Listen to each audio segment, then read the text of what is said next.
Tesla is allegedly bitten by industrial espionage, Model S wins the ultimate award, an update on infotainment, and the date is set for quarterly Christmas.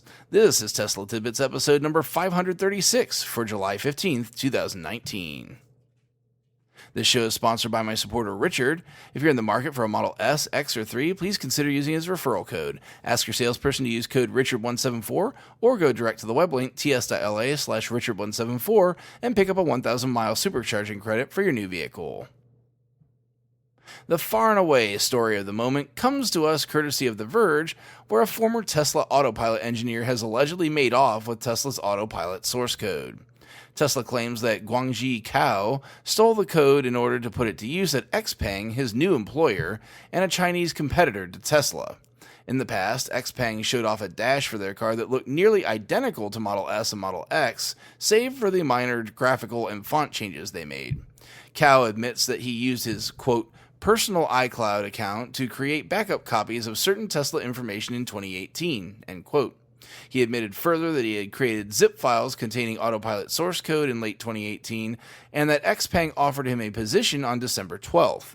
He said he removed his personal iCloud account from his Tesla-issued machine, quote, on or around December 26th, end quote, and that he maintained access to Tesla's networks through January 1st before ultimately leaving the company on January 3rd.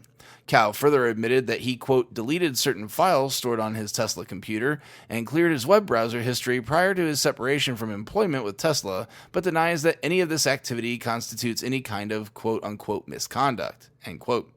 Cao's lawyers counter these facts, saying, quote, despite the vague innuendo in Tesla's complaint and in its recitation of the facts above, that its trade secrets are at risk and that Tesla must learn what Cao has done with Tesla's IP, the truth of this case is that Cao has done precisely nothing with Tesla's IP. Prior to his departure from Tesla, Cao diligently and earnestly attempted to remove any and all Tesla intellectual property and source code from his own personal devices, end quote. Being a guy that works in InfoSec, I have to imagine Tesla not only had strict policies in place against this, but technical measures to enforce it. In order to do this, Cao certainly had to make an effort to circumvent those measures and knew exactly what he was doing. Further, you have to wonder what possible legitimate reason he could have had to have the source on personal storage. I'm no lawyer or judge, to be sure, but this one certainly does not look good for Cao, with all he's already willingly admitted to. This has been a long-running drama, as the original suit was filed much earlier this year, with these updates only coming recently to light. I'll keep you posted with the updates.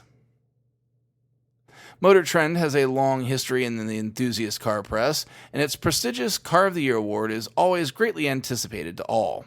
They decided to up the ante on their Car of the Year award and award the ultimate Car of the Year this year.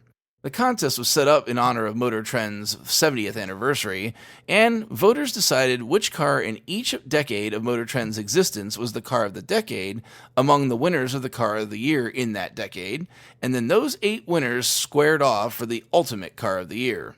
The cars of the decade were the 1949 Cadillac Series 62 Sedanette, the 1955 Chevrolet Bel Air, the 1968 Pontiac GTO, the 1972 Citroën SM, the 1986 Mazda RX-7, the 1996 Dodge Caravan, the 2004 Toyota Prius, and of course our favorite, the 2013 Tesla Model S.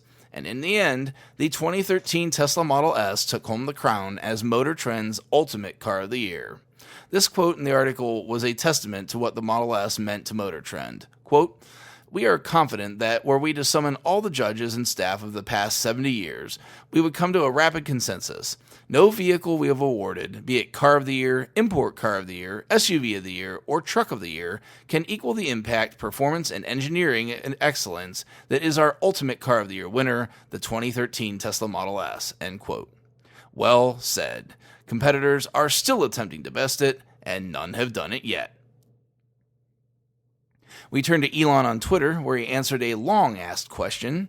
Twitter user @JessicaGottlieb asked Elon, quote, At Elon Musk, any thoughts of adding Spotify to my car? I am not in love with the current options, but I am madly in love with my car. #Model S, end quote. Elon's response was simply, quote unquote, okay.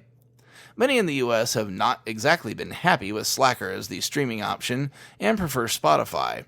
Personally, I'm hoping we get the option, as I'd rather not have to go through retraining another service, and honestly have been pretty happy with Slacker.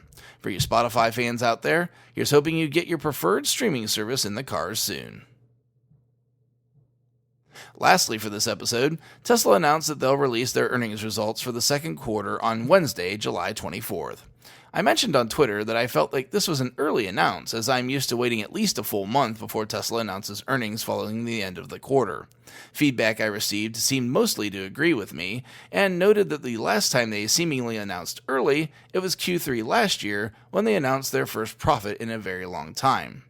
I asked you folks via Twitter shortly after the end of the quarter, and with 126 responses, 56% of you believe that they will post a profit of up to $250 million for the quarter. As a show reminder for next week, as a result of those earnings on Wednesday, the show will post next week on Monday and Wednesday as soon as I get the audio sliced and diced following the end of the conference call, which likely means late Wednesday into Thursday morning. In other words, planning for only 2 shows next week due to earnings, and then we'll get back to normal cadence following that. That is it for today's show. Thanks very much to the super patrons supporting the show at the $10 plus level over at patreon.com/Tesla Tidbits.